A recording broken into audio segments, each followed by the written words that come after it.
మన ప్రభువును రక్షకుడైన యేసుక్రీస్తు నామములో కూడిన మీకును వాక్యం వింటున్నటువంటి వ్యక్తులకు సహోదరులకు మన ప్రభువును రక్షకుడైన యేసుక్రీస్తు నామములో మీ అందరికీ వందనాలు శుభములు కూడా తెలియజేస్తున్నాను. అందరూ బాగున్నారని మేము విశ్వసిస్తున్నాం. మీ కొరకు ప్రతి దినము ప్రార్థన చేస్తున్నాం.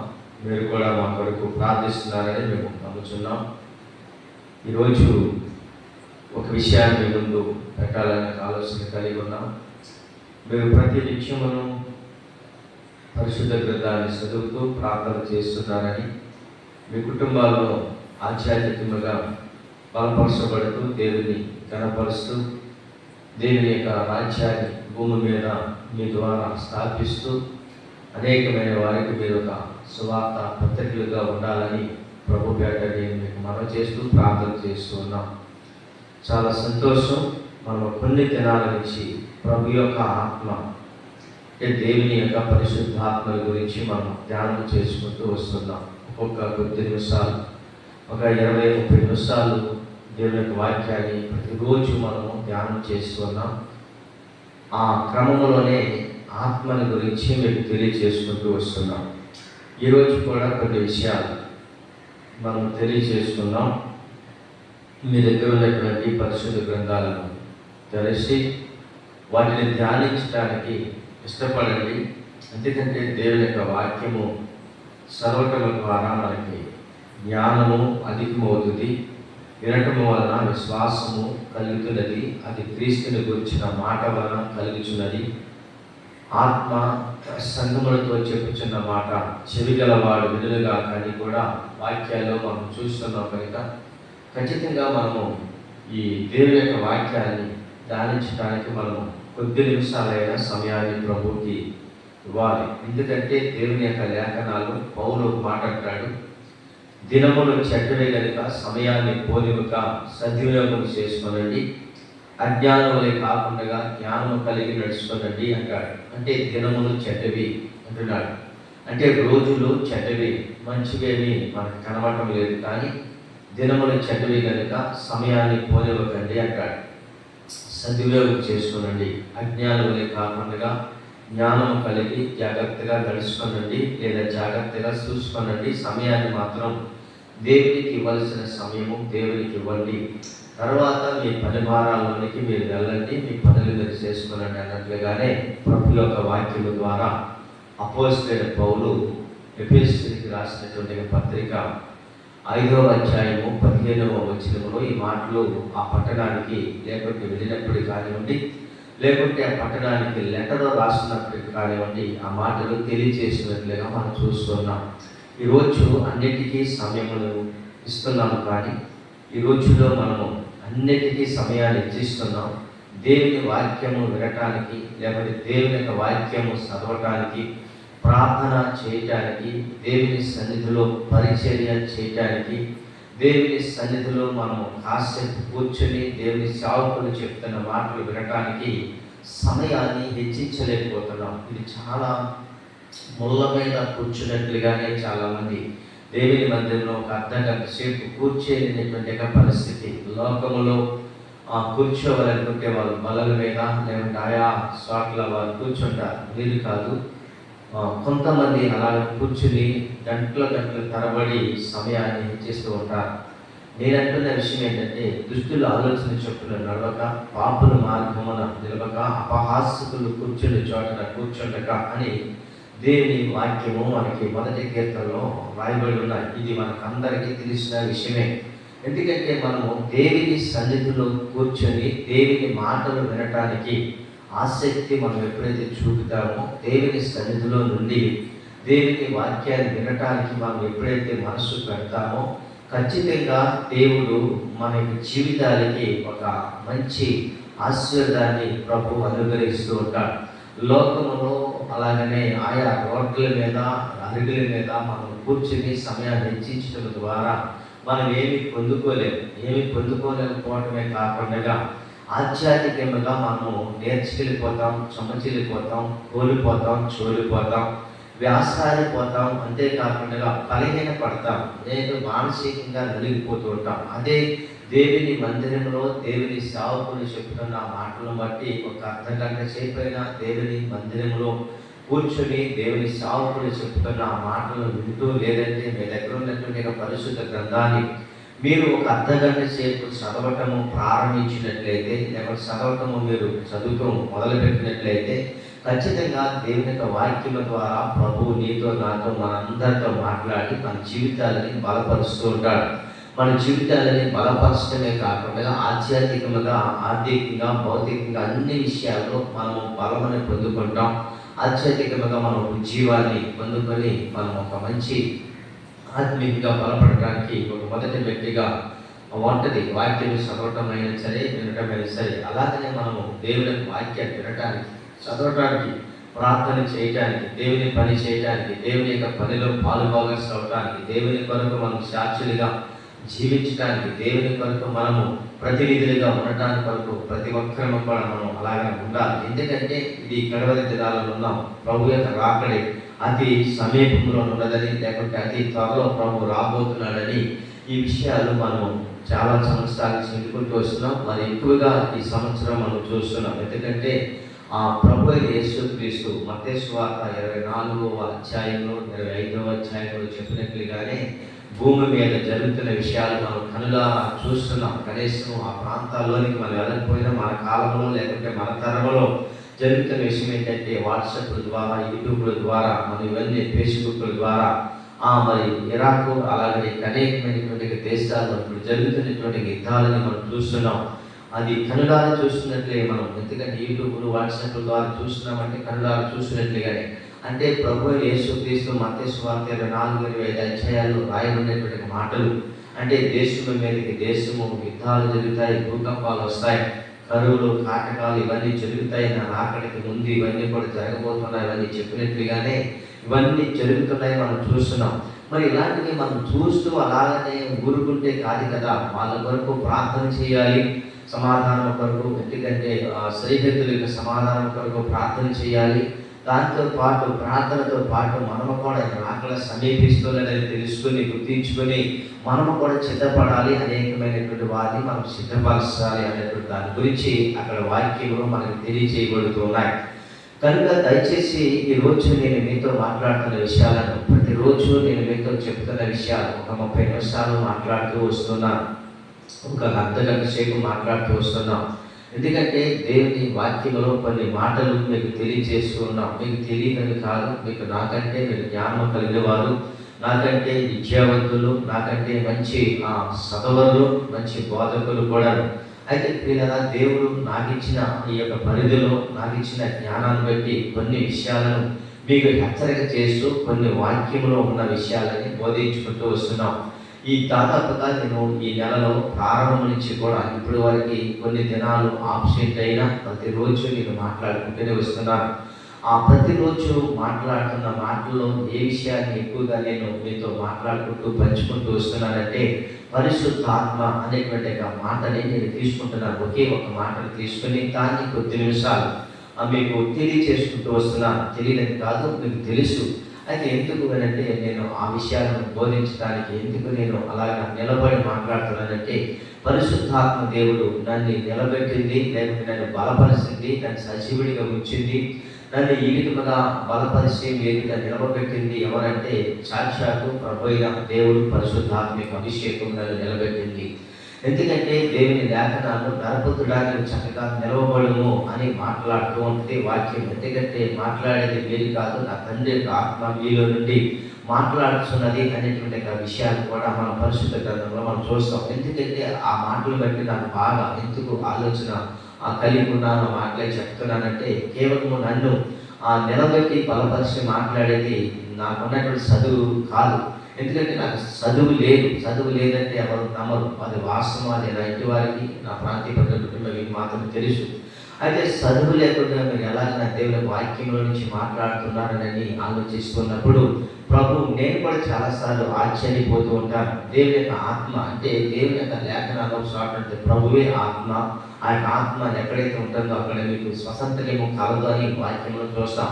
అంటే ప్రభువే ఆత్మ, ఆత్మ ఎక్కడైతే ఉంటుందో అక్కడ స్వాతంత్ర్యము అంటే ప్రభు యొక్క ఆత్మ ఎవరైతే కలిగి ఉంటారో, ప్రభు యొక్క ఆత్మశాత ఎవరైతే నడిపించబడతారో, ప్రభు యొక్క ఆత్మశాత ఎవరైతే నింపబడతారో, ప్రభు యొక్క ఆత్మ అని ఉంది అని వారు గ్రహించి గుర్తిస్తారో, ఖచ్చితంగా వాళ్ళని నడిపించేది ప్రభు యొక్క ఆత్మే. కనుక ఆత్మ మనం ఎప్పుడైతే ఆస్వాదిస్తామో, ప్రభు యొక్క ఆత్మ మనలోనికి మనము ఆహ్వానిస్తాము, ఖచ్చితంగా మన దేహంలో నివసించేది ఎవరంటే పరిశుద్ధాత్మ దేవుడి అని మనం గుర్తించాలి. అసలు ఈ దేహాన్ని దేవుడు ఎందుకు తయారు చేశాడు, ఈ దేహాన్ని ఎందుకు ఈ విధంగా నిర్మాణం చేశాడు, దేహాన్ని మట్టి దేహంలో ఆయన మహిమౌశ్వర్యాన్ని ఉంచడానికి ముఖ్యమైన ఉద్దేశాలు లేకపోతే కారణాలు ఏంటి? మొదటిగా ఆయన మనం మట్టిని తీసి ఒక బొమ్మగా తయారు చేసి జీవించే ఆత్మను ఆ యొక్క ఊది ప్రాణం, ఆ యొక్క నాశకరాలను ఆ యొక్క ఆత్మను ఊదిగా జీవించే ప్రాణి అయినదని మనం ఆది కాండంలోనే చూస్తాం. అయితే ఈ దేహాన్ని ఎందుకు ఆయన ఎంత ఖర్చయి, ఆయన ఎంత శ్రమపడి తయారు చేశాడు, నిర్మాణం చేశాడు అన్నటువంటిది, దేహంలో ఎవరుండాలని ఆయన కోరుకున్నాడు, ఆ దేహాన్ని ఎందుకు ఆయన చేశాడు, దేహము ఎందుకు చేయవలసి వచ్చినది అనేటువంటి విషయాన్ని మనం దేవుని లేఖనాల్లో చాలా చోట్ల మనం చూస్తూ ఉంటాం. ఈ దేహము దేవునికి ఎందుకు కావాలి, మనలో ఆయన ఎందుకు నివసించాలి అనేటువంటిది మనం ఒకసారి ఆలోచిస్తే గ్రంథాల్లో చాలా చోట్ల మనం తేటగా నీటిగా ఆ వాక్యాన్ని మనం చూస్తున్నాం. ఈరోజు నేను ఆ విషయాలు చిన్న విషయాన్ని నేను మీకు జ్ఞాపకం చేయాలని ఆలోచన కలిగి ఉన్నాను. కొరింథీయులకు రాసినటువంటి మొదటి పత్రిక 6వ అధ్యాయము 19వ వచనాన్ని నేను చదువుతున్నా. ఈ మాటలు మీకు నీట్గా అర్థమవుతున్నాయి అనుకుంటున్నాను, ఒక సౌండ్ దేశంలో అలాంటివి లేకుండా. కనుక ఇప్పుడు నేను మీతో 6వ అధ్యాయం, మొదటి కొరింథీయులకు రాసిన పత్రిక 6వ అధ్యాయంలో 19వ వచనాన్ని నేను చదువుతున్నాను. ఈ కొరింథీయులకు రాసినటువంటి మొదటి పత్రిక ఇంచుమించుగా ఇది ఈ గ్రంథకర్త రాసినటువంటిది అపోస్తలుడైన పౌలుని చూస్తున్నాం. అయితే ఇంచుమించుగా క్రీస్తు శకం 54 నుంచి 55వ సంవత్సరంలో ఇది రాయబడినట్లుగా చరిత్రకారులు మనకి చరిత్ర తెలియజేస్తున్నది. 54 నుంచి 55వ సంవత్సరం అంటే క్రీస్తు శకం మొదటి శతాబ్దంలో, క్రీస్తు శకంలో 54, 55 సంవత్సరాల్లో రాయబడినటువంటి పత్రిక. అయితే ఈ పత్రికలో ఈ యొక్క 6వ అధ్యాయము 19వ వచనంలో మీ దేహము అనేటువంటి మాట మనకి కనబడుతుంది. నేను చెప్పాను కదా, ఈ దేహాన్ని ఎందుకు ఆయన ఈ విధంగా నిర్మాణం చేశాడు, ఈ దేహాన్ని ఇలా తయారు చేసి ఎందుకు ఆయన చేశాడు అన్న విషయాన్ని అక్కడ చూస్తూ, మీ దేహము దేవుని వలన మీకు అనుగ్రహింపబడి ఉన్నది అంటే చూడండి, మీ దేహము లేకపోతే మన దేహము, మనందరి దేహము, నీ దేహము, మీ దేహము దేవుని వలన మీకు అనుగ్రహింపబడి మీలోనున్న పరిశుద్ధాత్మకు ఆలయమై ఉన్నది. చూడండి, క్రీస్తునందు ప్రియమైన దేవుని ప్రజలారా, నీ దేహము లేక మన దేహము, మీ దేహము అని రాయబడింది. ఈ దేహము దేవుని వాక్యములో రాయబడిన మాట ఏంటంటే దేవుని వలన మీకు అనుగ్రహింపబడి ఉన్నది. అంటే ఈ దేహము ఎవరి వలన మనకి అనుగ్రహింపబడి ఉన్నది అని మనం చాలా ఆలోచించాలి. ఏదైనా ఒక సంపద, చెవి సంపదల గురించి నేను చిన్న విషయాన్ని జ్ఞాపకం చేస్తాను. ఇప్పుడు నేను నివసిస్తున్నటువంటి ఈ గృహము, లేకుంటే నేను నివసిస్తున్నటువంటి ఇల్లు ఉంది, లేకుంటే నేను నడుపుతున్నటువంటి వాహనం ఉంది, అది ఎవరు నాకు అనుగ్రహించారంటే నా అంతటా నేను దానిని కొనుక్కోలేదు. నాకున్నటువంటి వాహనం, లేకుంటే నేను నివసిస్తున్నటువంటి ఆ గృహము, లేకుంటే చిన్న రేగు చెట్టు, అది నా అంతటా నేను కట్టుకున్నటువంటిది కాదు, నా అంతటా అది నేను నిర్మాణం చేసినటువంటిది కాదు. ఎవరు అది దానిని నాకు నిర్మాణం చేశారంటే నన్ను కన్నటువంటి తల్లి తండ్రులు నాకు ఆ నివాసం ఉండటానికి ఒక చిన్న రేగు చెట్టు, లేదా చిన్న బిల్డింగు, లేదా చిన్న వాహనము నాకు వారు దాన్ని ఏం చేశారంటే నాకు అనుగ్రహించారు. అది వాళ్ళు ఎందుకంటే అది నాకు వాళ్ళు గిఫ్ట్గా ఇచ్చారు. ఒక కుమారుని కనుక, లేకుంటే వాళ్ళకి నేను పుట్టాను కనుక వారు నాకు చేయవలసిన ఆ బాధ్యత, నాకు ఇవ్వాల్సినటువంటి ఆ విధానాన్ని బట్టి నాకు ఒక చిన్న గృహాన్ని వాళ్ళు అనుగ్రహించారు. ఎందుకు ఆ గృహాన్ని వారు నాకు అనుగ్రహించారంటే ఆ గృహంలో నేను నివాసం చేయడానికి వరకు వారు నాకు దాన్ని అనుగ్రహించారు. అంటే వారు నాకు దానిని ఇచ్చారు. దాంట్లో నీవు నివసించే పాపం నీ కుటుంబాన్ని కాపాడుకుంటూ, సంరక్షించుకుంటూ, పోషించుకుంటూ, ఆ కుటుంబాన్ని కట్టుకుంటూ ఆ గృహంలో నీవు నివాసం చేయమని నాకు ఆ గృహాన్ని నాకు అనుగ్రహించారు. ఎవరంటే నా తల్లి తండ్రి. ఆ ఇంట్లో మీరు శుభ్రంగా ఉన్నారని అని చెప్పి నాకు అది ఇచ్చారు. ఇక్కడ ప్రభు యొక్క వాక్యంలో చెప్తున్న మాట ఏంటంటే మీ దేహము దేవుని వలన మీకు అనుగ్రహించబడినది. అంటే ఈ దేహం అంటే తెలుస్తుంది. దేహము అంటే ఈ శరీరము, లేకపోతే మనము, మనకి దేవుడు చెప్తున్న విషయం ఏంటంటే మీ దేహము దేవుని వలన మీకు అనుగ్రహింపబడి ఉన్నది అంటాడు.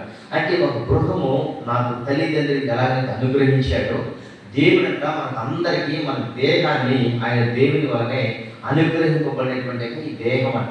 చూడండి, ఖచ్చితంగా నేను ఒక విషయం మీకు జ్ఞాపకం చేయగలను. నిజమే, ఈ దేహాన్ని దేవుడు ఎందుకు మనకి అనుగ్రహించాడంటే మీలోనున్న పరిశుద్ధాత్మ అంటున్నాడు. మీలోనున్న పరిశుద్ధాత్మకు. చూడండి, అంటే మనలో ఏముంది అంటే పరిశుద్ధాత్మ ఉంది. దేవుని లేఖనాల్లో మనం చాలా చోట్ల మాట్లాడుతున్న విషయం ఏంటంటే దేవుడు ఆత్మ కనుక ఆయనను ఆరాధించేవారు ఆత్మతో సత్యముతో ఆరాధించాలి అని వాక్యం చూస్తాం. అంతేకాదు లేవియా కాండంలో కూడా మనం మాట చూస్తాం. ఏమంటామంటే మీ దేవుడైన యెహోవా పరిశుద్ధుడు అంటాడు. అంటే మీ దేవుడైన యెహోవా పరిశుద్ధుడు కనుక మీరు కూడా పరిశుద్ధులై ఉండండి అంటాడు. అంటే దేవుడు మనల్ని పరిశుద్ధముగా ఉంచాలని, పరిశుద్ధులుగా ఉండాలని దేవుని యొక్క ప్రణాళిక, దేవుని యొక్క ఉద్దేశం. అంటే తాను యొక్క స్వరూపము కలిగి జీవించాలని, తన వలె ఉండాలని, తన పోలిక చొప్పున మనం ఉండాలని దేవుడు మనల్ని ప్రేరేపించి, దేవుడు మనల్ని బలపరిచి అనాది కాలంలోనే దేవుని యొక్క సంకల్పము ఎలాగ ఉన్నదంటే శరీరాన్ని ఎలాగైనా ఆయన మొదటి మానవుని తయారు చేసిన విధి విధానాలు మనకు తెలుసు. మట్టిని తీసుకుని ఆయన శరీరాన్ని అమర్చాడు. తనకున్న పోలుకు చొప్పునే మనల్ని అన్ని అవయవాలు తయారు చేసి ఒక మట్టి బొమ్మగా చేసి ఆయన బొమ్మ మీద పరుణ్ణి ఆయన మొక్కబారులుగా తాను నాశరాంధ్రంలో తన జీవవాయువుని ఓదగా జీవించే ప్రాణి అయి ఉండాలని మనం చూస్తున్నాం. అదే క్రమంలో తనతో బలంగా ఆ ఎముకను తీసి పక్కటెముకను తీసి ఒక స్త్రీగా నిర్మాణం చేశాడనే విషయాన్ని కూడా మనం చూస్తున్నాం. అయితే మట్టి దేహంలో మహిమౌశ్వర్యాన్ని ప్రభు ఉంచాడని మనం చూస్తున్నాం. అంటే ఇక్కడ పరిశుద్ధాత్మకు ఆలయమై ఉన్నదని మీరు ఎరుగురా. చూడండి నా ప్రియమైన దేవుని ప్రజలారా, మీ దేహము దేవుని వలన మీకు అనుగ్రహింపబడి మీలోనున్న పరిశుద్ధాత్మకు, అంటే మనలో ఉన్న పరిశుద్ధాత్మకు, అంటే మనలో ఏముంది అంటే పరిశుద్ధాత్మ ఉంది. ఈ పరిశుద్ధాత్మ మనలో ఉంచాను అని చెప్తున్నాక పరిశుద్ధాత్మకు ఆలమై ఉన్నది అని మీరు ఎరుగురా అని మాట్లాడుతూ వస్తున్నాడు. అంటే మనలో ఏముంచాడంటే పరిశుద్ధాత్మ ఉంచాడు. చాలా మంది మనలో ఉన్నటువంటి పరిశుద్ధాత్మ యొక్క విలువను తెలియక, పరిశుద్ధాత్మ యొక్క విలువను అర్థం కాక ఈ దేహంలో ఉన్న ఈ పరిశుద్ధాత్మను ఏం చేస్తున్నారంటే అపవిత్రపరుస్తున్నారు. అంటే చాలా మంది మన దేహాన్నితో ఏం చేస్తున్నారంటే దేవుని ఆరాధించడానికి బదులుగా, దేవుని మహిమపరచడానికి బదులుగా, దేవుని స్తుతించడానికి బదులుగా మన దేహంతో ఏం చేస్తున్నామంటే అక్కడ చేసినటువంటి వాక్యంలో అక్కడే మనకి కొన్ని విషయాలు కనబడుతుంటాయి. మనము ఆ చేయడానేటువంటి కార్యాలు మన దేహంతో ఏం చేయాలంటే దేవుని మహిమపరచాలి తప్ప దేహంతో దేవుని ఎంత మాత్రం కూడా జాగ్రత్తలు చేసి అపవిత్రమైన కార్యాలు చేసి దేవుని నామాన్ని మనము అవమానపరచకూడదనే వాక్యం అక్కడ మనకి తేటగా తెలియచేయబడుతుంది. కనుక నేను మీతో ఈరోజు చెప్పబోతున్న విషయం ఏంటంటే మనలో ఉన్నటువంటి పరిశుద్ధాత్మ. ఇది కేవలము అందరికీ అర్థం కాకపోవచ్చు. చాలా మంది అంటారు మనం చస్తే ఎక్కడికి వెళ్తామో వీడికి తెలుసా, ఏదో అలా మాట్లాడతారు అని చెప్పుకుంటూ వస్తారు. లేదు, ఈ దేహాన్ని ఇక్కడ విడిచిపెడతామేమో కానీ దేవుడు మనకి గిఫ్ట్గా ఇచ్చినటువంటి ఈ యొక్క లోపల ఉన్న పరిశుద్ధాత్మ, లేకపోతే జీవింపచేసే ఆత్మ ఉందే, ఈ జీవింపచేసే ఆత్మకు మాత్రమే మరణము లేదన్న విషయాన్ని ఖచ్చితంగా మనం తెలుసుకోవాలి. దేహానికి మాత్రమే మరణం, దేహము మాత్రమే ఇక్కడ విడిచిపెడతాం, కానీ ఆత్మ దేవుడు దయచేసిన దేవుని దగ్గరికి వెళుతుంది అని కూడా లేఖనాల్లో మనం చూస్తున్నాం. కనుక క్రీస్తునందు ప్రియమైన దేవుని ప్రజలారా, మనము ఇప్పుడు చేయవలసిన విషయం ఏంటంటే దేవుడు మనకు అనుగ్రహించినటువంటి పరిశుద్ధాత్మకు ఆలయమైనదని మీరు ఎరుగురని మాట్లాడుతూ మీరు మీ సొత్తు కాదు అంటే, మీరు మీ సొత్తు కాదంటే మనము మన సొత్తు కాదు. అక్కడ అంటున్నాడు విలువ పెట్టి కొనబడిన వారు కనుక మీ దేహంతో దేవుని ఏం చేయాలంటే మహిమపరచండి. అంటే విలువ పెట్టి కొనబడిన వారు మనము. క్రీస్తు శకము అంటే క్రీస్తు ప్రభు అయిన యేసు క్రీస్తు ఈ లోకానికి వచ్చిన తర్వాత ప్రభు అయిన యేసు క్రీస్తు ఏం చేశాడంటే క్రీస్తు శకము మొదటి శతాబ్దం నుంచి ఇప్పటి కాలం వరకు కూడా ప్రభువు మనందరినీ కూడా విలువ పెట్టి కొన్నాడు, కొనేస్తున్నాడు, కొంటున్నాడు, కొనబోతున్నాడు. కానీ ఈ విషయాన్ని ఖచ్చితంగా మనం తెలుసుకోవాలి. క్రీస్తుకు పూర్వము మనం కొనబడిన వారు కాదు. క్రీస్తుకు పూర్వము దేవునికి మనము బిడ్డలుగా లేము. అంటే ఎలా ఉన్నామంటే ఎవరి ఇష్టానుసారంగా వాళ్ళు జీవించాం. కానీ ఇక్కడ ప్రభు యేసుక్రీస్తు కాలం వచ్చిన తర్వాత మీరు మీ సొత్తు కారు అని చెబుతూ విలువ పెట్టి కొనబడిన వారు అంటున్నాడు. విలువ అంటే ఏమి విలువ పెట్టాడంటే ఒక అమూల్యమైనటువంటిది, అంటే శ్రేష్టమైన విలువైన అంటే అమూల్యమైన రక్తాన్ని సిందించి మనందరి పాపముల నిమిత్తమై ఆయనే ప్రాణాన్ని అర్పించి మనల్ని ఆయన కొన్నాను అనేటువంటి మాట మనం చూస్తున్నాం. ఎందుకంటే ఈ విషయాన్ని ఖచ్చితంగా మనం చూడాలి. మనల్ని కొంతమంటే చాలా విలువ పెట్టి కొనబడిన వారు కనుక అప్పుడు మీ దేహముతో ఏం చేయాలి తెలుసా? దేవుని మహిమపరచండి. ఒకటి మన దేహముతో ఏం చేయాలంటే దేవుని మహిమపరచాలి.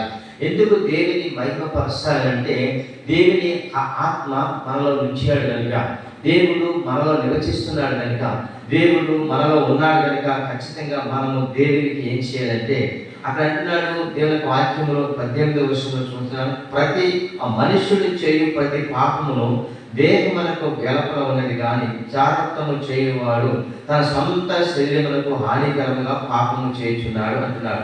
అంటే సొంత శరీరమునకు హానికరముగా పాపము చేయుచున్నాడు అంటే మన దేహముతో దేవుని మహిమపరచవలసిన వారమై ఉండగా మన దేహముతో మనం ఏం చేస్తున్నామంటే పాపాన్ని జరిగిస్తున్నామంట. మన దేహాన్ని ఒక్కొక్కసారి మనకు తెలిసి తెలియని రీతిగా శరీరాన్ని గాయపరుచుకుంటూ ఉంటాం.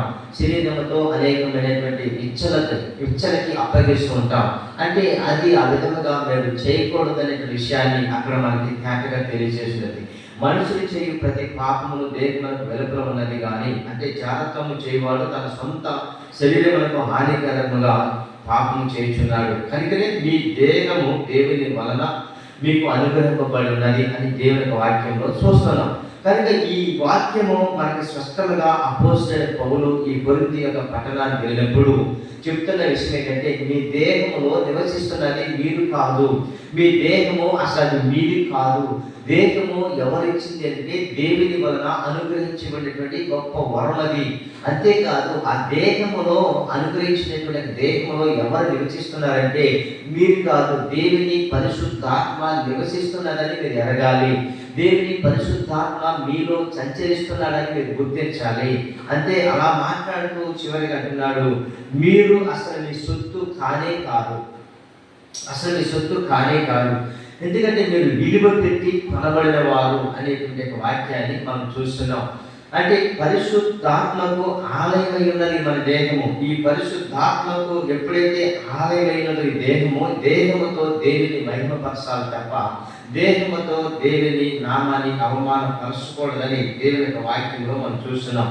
కనుక ఇదే పుస్తకంలో ఇంకా మనం కొంచెం వెనక్కి వెళితే అక్కడ అపోస్తలుడైన పౌలు 3వ అధ్యాయము 16-17 వచనములు కూడా ఇవే మాటలు మనకు తెలియజేస్తున్నారు. ఈరోజు క్రీస్తునందు ప్రియమైన దేవుని ప్రజలారా, ఇప్పుడు మనము నివసిస్తున్నటువంటి లేకపోతే ఇప్పుడు మనము ఈ ఉన్నటువంటి మందిరము కొంతమంది వేల కొలది మంది ప్రజలకు కూడుకొని ఆ మందిరంలో ప్రభుని ఆరాధించడానికి వరకు ఈ మందిరాలు మనం నిర్మాణం చేస్తున్నాం. కానీ ప్రభు చెప్తున్నటువంటి విషయం ఏం తెలుసా? మీ దేహము దేవుని యొక్క ఆలయమై ఉన్నదని మీరు ఎదుగురా అని ప్రభు యొక్క వాక్యంలో మనం చూస్తున్నాం. అంటే ఆ మహాకాశములను పట్టజాలని వాడు ఎవరిని 24 పెద్దలు 20,000 దూతలతోటి 4 జీవులతోటి పరిశుద్ధులు పరిశుద్ధులు పరిశుద్ధులు పరిశుద్ధులని ప్రతి కారణములతో కొనియాడపడుతున్నటువంటి ఆ ప్రభు, ఆ రక్షకుడు సమీపించరాని తేజస్సులో ఉన్నటువంటి ఆ దేవాది దేవుడైన దేవుడంట నీ దేహంలో ఆయన నివాసం చేయాలని, లేదా నీ దేహమే ఆయనకి ఆలయమై ఉండాలని, ఆయన నీ దేహంలో నివసించాలని ఆ సర్వాన్ని విడిచిపెట్టి, అంటే ఆ ఉన్నతమైన రాజ్యాన్ని లేకుంటే ఆ మహిమ కలిగిన రాజ్యాన్ని విడిచిపెట్టి ఆ ఉన్నతమైన దేశాన్ని పరలోకమును విడిచిపెట్టి భూలోకానికి వచ్చి నీ దేహాన్ని ఒక ఆలయముగా చేసుకుని ఆయన ఆ దేహంలో నివసించి నీతో కలిసి జీవించడానికి ఆయన ఆ లోకాన్ని, అంటే ఆ పరలోకముని ఆ పరలోకాన్ని విడిచిపెట్టి లోకానికి రిక్తునిగా వచ్చి నీ యొక్క దేహాన్ని కోరుకుంటున్నాడు. ఆయన ఎందుకు తెలుసా? ఆ దేహంలో పరిశుద్ధాత్మకు ఆలయముగా ఉండాలని, ఆ దేహంలో ప్రభు నివసించాలని ఆయన ఉద్దేశిస్తుంటే, ఆయన ఆలోచిస్తుంటే ఆ దేహాన్ని నువ్వేం చేస్తున్నావంటే పాపము ద్వారా, శాపము ద్వారా, త్రాగుల ద్వారా, విషయాల ద్వారా, పానీపరకల ద్వారా, సిగరెట్లు, రకరకాలైనటువంటి వాటి ద్వారా నీ దేహంలో ఉన్న పరిశుద్ధాత్మ చోటు లేకుండా పాడు చేసుకుంటున్నామని దేవుని వాక్యంలో తెలియజేశారు. కనుక ఇప్పటికైనా మించిపోలేదు లేదు. క్రీస్తునందు నా ప్రియమైన దేవుని ప్రజలారా, ఈరోజు నేను మీతో మాట్లాడాల్సిన విషయము, మీ దేహాన్ని పరిశుద్ధంగా ఉంచండి. మీ దేహాన్ని దేవుడు నివసించే ఆలయముగా ఉంచండి. అప్పుడు దేవుడు మీలో కనుక నివసిస్తే ఖచ్చితంగా దేవుడు మిమ్మల్ని దీవిస్తాడు. ఇక్కడ చూడండి 16వ వచనంలో, మీరు దేవుని ఆలయమై ఉన్నారని, దేవుని ఆత్మ మీలో నివసించున్నారని మీరు ఎరుగరా. చూడండి, మీరు దేవుని ఆలయమై ఉన్నారు. మనం ఏమై ఉన్నామంట? మన దేహంతో దేవుని మహిమపరచాలి. ఒకటి. రెండవది, మనం ఏమై ఉన్నామంటే దేవునికే ఆలయమై ఉన్నాం. ఈ ఆలయం ప్రజలకి ఉపయోగకరంగా అయితే దేవుడికి మీ దేహమే ఆలయమై ఉన్నది అని దేవుని యొక్క వాక్యంలో మనం చూస్తున్నాం. ఈ యొక్క దేహంతో చాలా మంది ఏం చేస్తారంటే రకరకాలైనటువంటి వాటిని లోపలికి పడేసి దేహాన్ని పాడు చేసేవారు చాలా మంది లేకపోలేదు. ప్రియమైన నా దేవుని ప్రజలారా, ఈరోజు నేను మీతో మాట్లాడుతున్న విషయం ఏంటంటే, మీకున్న చెడు వ్యసనాన్ని విడిచిపెట్టుకోనండి. మీకున్న కామ, క్రోధ, మోహ మత్సరములను, రాగులు, వ్యభిచారం, పాపము, ఇవన్నీ అక్రమ సంబంధాలు విడిచిపెట్టండి. మీ దేహాన్ని పరిశుద్ధంగా ఉంచండి. మీలో ప్రభు నివసించాలని, మీలోని ప్రభు రావాలని, మీతో కలిసి నివసించాలని, మీలో ఉండాలని ప్రభు కోరుకుంటున్నాడు. ఇప్పటికైనా మించిపోయేది లేదు. ఇప్పటికైనా పశ్చాత్తాపము కలిగి ఇప్పటి వరకు చేసిన ప్రతి పాపము విడిచిపెట్టి ప్రభుని కనుక మీరు ఆహ్వానిస్తే ఆయన మీలోకి వచ్చి నివాసం చేయాలని, మీకున్న ప్రతి పాపము నుంచి విడిపించి ఆయన మీ కొరకు రక్తమని కాల్చి ప్రాణం పెట్టి సమాధి చేయబడి 3వ దినం లేకపోయి మళ్ళీ తిరిగి 4 రోజులు ఉండి మరలా తిరిగి రాబోతున్నానని చెప్తున్న ప్రభు కనుక ఆయన రాకడానికి ముందుగా మీ యొక్క హృదయాలను ప్రభుకు అప్పగించండి. మీ దేహంలో మీ దేహం ద్వారా దేవుని మహిమపరచండి. మీ దేహంలోనికి పరిశుద్ధాత్మను ఆహ్వానించండి. మీలో నివసించే యోగ్యత కలిగి జీవించండి. ప్రభువును ఆహ్వానించండి. వెంటనే మీరు దేవుని ఆలయమై ఉన్నారని, దేవుని ఆత్మ మీలో నివసించున్నాడని మీరు ఎరుగురా. ఎవడైనా దేవుని ఆలయంలో పాడు చేసిన దేవుడు వాళ్ళని పాడు చేయను. దేవుని ఆలయాన్ని పాడు చేస్తున్నారు. పిల్లల ఆలయము, దేవుని ఆలయం అంటే ఇప్పుడు మనం ప్రార్థన చేసుకుంటున్నటువంటి ఆలయం కాదు. మీ దేహమే దేవుని ఆలయమై ఉన్నదని పరిశుద్ధ గ్రంథం చెప్తుంటే మీ దేహం అనే దేవాలయాన్ని పాడు చేస్తున్నారట. ఎవడైనా దేవుని ఆలయం పాడు చేస్తే, అంటే ఎవడైనా దేవుని ఆలయం అంటే నీ దేహం అనే దేవుని ఆలయాన్ని నీవు పాడు చేసుకుంటే, అక్కడ చెప్తున్న మాట, పాడు చేసిన దేవుడు వారిని కూడా పాడు చేస్తాడు. ఇలా ఎందుకు మనము పాడైపోతాం? ఎందుకు మనం నేర్చుకెళ్ళిపోతున్నాం? మన దేహంలో దేవుడు నివసించాలని ఆశిస్తున్నాడు. దేవుని యొక్క ఆత్మ మనలో ఉంచాలని ప్రభు యొక్క చిత్తమైనది. మీరు మీ చుట్టూ కారు విలువ పెట్టి కొనబడిన వారు కనుక ఆ విలువేతో మనం తెలుసుకుని ప్రభు యొక్క రాకడికి మనం అందరం సిద్ధపడుతూ మన దేహంతో దేవుని మాత్రమే ఆ మహిమపరిచే వారుగా ఇప్పటికైనా నిలిచిపోయిన లేదు. ఇదే అనుకూలమైన సమయము, నేనే రక్షణ దినము.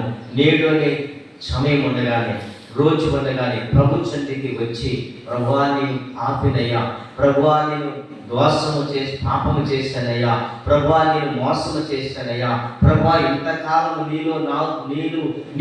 నీలో ఆత్మ నాలో ఉంచావన్న విషయం గుర్తించలేకపోయినయ్యా. ఇప్పటికైనా ప్రభువా నీవు నాలో నివసించయ్యా, నాలో రండయ్యా, నాతో మాట్లాడండి అయ్యా, నన్ను బలపరచండి అయ్యా, నా జీవితాన్ని మార్చండి అయ్యా, నా కుటుంబాన్ని కట్టండి అయ్యా, నేను త్రాగుల నుంచి మానేస్తానయ్యా, నేను వ్యభిచారం చేయనయ్యా, పాపము చేయనయ్యా, మోసము చేయనయ్యా, ఇప్పటి నుంచి నేను పరిశుద్ధంగా జీవిస్తానయ్యా, ప్రత్యేకంగా జీవిస్తానయ్యా, నా తప్పు నేను తెలుసుకున్నానయ్యా, నా మోసం తెలుసుకున్నానయ్యా, నన్ను క్షమించండి అయ్యా అని ప్రభు సన్నిధికి వచ్చి ఇప్పటికైనా పశ్చాత్తాపం కలిగి ప్రార్థన చేస్తే క్షమించటకు అయినా సిద్ధమైన మనస్సు లేని వాడు, నీవు ఎంతటి ఘోర పాపములు చేసిన వాడువైనా, ఎంతటి త్రాగిపోతువైనా, వ్యభిచారివైనా, దొంగవైనా, మోసగాడువైనా, రోసగాడువైనా, ఎలాంటి వాడువైనా ఒక్కసారి కనుక నీవు ఎక్కడైతే ఉన్నావో అక్కడే మోకరించి, ప్రభువా నీవు కూడా నాలో నివసిస్తావంట కదయ్యా, నీవు కూడా నాలోకి వస్తావంట కదయ్యా, నీవు కూడా నన్ను బలపరుస్తావంట కదయ్యా, నీ దేహమే దేవుని ఆలయం అయిపోతున్నదన్నావు కదా ప్రభువా, ఈ యొక్క ఆలయాన్ని పాడు చేసానయ్యా, ఈ ఆలయాన్ని చాలా తండ్రి అయ్యా పాడు చేసానయ్యా, పాపము చేత, మోసము చేత, అక్రమ చేత పాడు చేసానయ్యా, ఈ రోజు నుంచి అయినా ప్రభువా నేను తెలుసుకుంటానయ్యా, నా దేహంలోకి రండయ్యా, నీవు నాలో నివసించనయ్యా, మీరు మాలోకి రండయ్యా, మీరు మాలో నివసిస్తే ప్రవేశిస్తే, మీరు మాలోకి వస్తే, ప్రభా మాకేం కొరత ఉండదయ్యా, మాకేం లోటు ఉండదయ్యా, నా పాపములు క్షమించిందయ్యా, నా అతిక్రమాలు క్షమించిందయ్యా, నా మోసాలను క్షమించిందయ్యా అని ఖచ్చితంగా ఈ రోజైనా సరే నీవు చేసిన ప్రతి అతిక్రమములకు ఆయన పాపాన్ని విమోచించగలిగినటువంటి రక్షకుడు కనుక నీవు ఈ రోజైనా సరే నీ దేహంతో జరిగించిన ప్రతి పాపము, నీ దేహంతో జరిగించిన ప్రతి మోసము, నీ దేహంతో జరిగించిన ప్రతి అపవిత్రమైన కార్యాలు, దేని ఆలయాన్ని నువ్వు ఎన్నిసార్లు పాడు చేశావు, ఎన్నిసార్లు నువ్వు మోసగించావు, ఇప్పుడైనా సరే తెలుసుకుని ప్రభా ఇదిగో ఈ ఆలయాన్ని నేను పాడు చేశానయ్యా, నా దేహం అనే ఆలయాన్ని పాడు చేశాను ప్రభా, నన్ను క్షమించు ప్రభు అని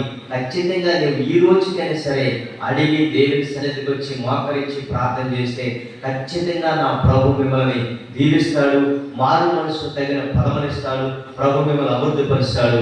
ఈ యొక్క వాక్యము దేవుడు మన ఇంట్లో దీవించి ఆశీర్వదించునుగా. చిన్న ప్రార్థన, చిన్నగా మీరు మోకరించండి, ప్రార్థన చేసుకుందాం. పరిశుద్ధమును నమ్మకమును పరలోకమందున్న మా తండ్రి, మీకు స్తోత్రాలు వందనాలు తెలియజేస్తూ ఉన్నాను ప్రభా. ఈ ఉదయ కాల సమయంలో చెప్పబడిన మాటలు బట్టి మీ ప్రజలకు ఆయా వారి యొక్క విలువేదో, వారి దేహమునకున్న విలువేదో తెలుసుకోవడానికి ప్రతి ఒక్కరిని తాకండి, దర్శించండి, బలపరచండి. ನೀವು మాట్లాడుతున్నారు కదా, మీ దేహము ఆయన తన ప్రభా, మీ దేహములో నేను నివసించాలని మాట్లాడుతున్నాం కనుక ప్రభా మా దేహంతో నేను మహిమపరిచేవారుగా అయా మా దేహమే దేవుని ఆలయమే ఉన్నదని, మాలో నీవు నివసిస్తున్నావని చెప్తున్నా. దాన్ని బట్టి ఆయన మేమందరము నాయనా నీ కొరకు జీవించే జీవితాన్ని కలిగి బ్రతకడానికి సహాయం దయచేయండి. ఆయా వచ్చిన మీ ప్రజలను మరి దీవించండి, ఆశీర్వదించండి. వాక్యం వింటున్న ప్రతి కుటుంబాలను బలపరచండి, ప్రతి ప్రజలను, గ్రామ ప్రజలను, అధికారులను, పెద్దలను దీవించండి, సంఘాలను, సంఘ నాయకులను దీవించండి.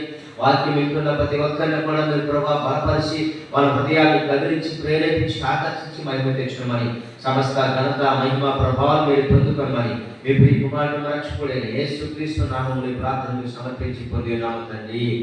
ఆమేన్.